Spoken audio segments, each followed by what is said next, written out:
আবেগের সঙ্গে জড়িয়ে আছেন তিনি রাঁচির চেন্নাইয়ের ভারতীয় ক্রিকেটের।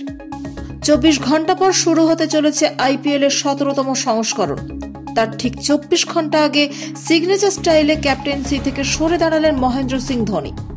নতুন মরশুমে চেন্নাই বন সুপার কিংসের ক্যাপ্টেন হিসেবে দেখা যাবে ঋতুরাজ গায়কোয়াড়কে। বিন্দুমাত্র আভাস পাওয়া যায়নি যে ধোনিকে আর চেন্নাইয়ের ক্যাপ্টেন হিসেবে দেখা যাবে না। তাই ক্রিকেট মহল, ধোনির বন্ধুরা, আমজনতা সকলেই স্তম্ভিত। এক বাক্যে সোশ্যাল মিডিয়ায় কুর্নিশ জানাচ্ছেন তারা। ধোনি তার উত্তরসূরি হিসেবে কাকে ক্যাপ্টেন বাছবেন চেন্নাইয়ের তা নিয়ে আলোচনার শেষ ছিল না। তবে ভাবা হচ্ছিল রবীন্দ্র জাদেজা নন, ঋতুরাজ গায়কোয়াড়কেই দেওয়া হবে দায়িত্ব। তবে এবারই যে দায়িত্ব পাবেন তা ভাবা যায়নি।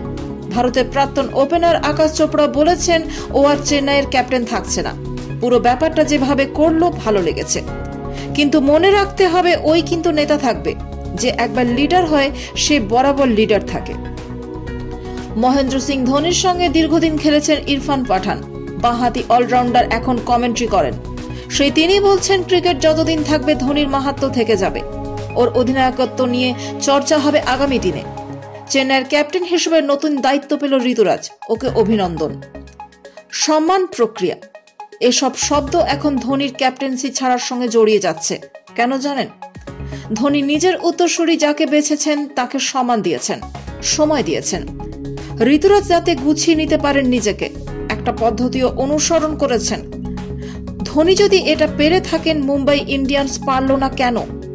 রোহিত শর্মাকে আচমকা সরিয়ে হার্দিক পান্ডিয়াকে নেতা করার সময় এত তাড়াহুড়ো কেন করা হলো? ধোনি আবার শিখিয়ে গেলেন ক্রিকেট শুধু খেলা নয়, তারও ঊর্ধ্বে কিছু, যেটা শুধু ধোনি জানেন।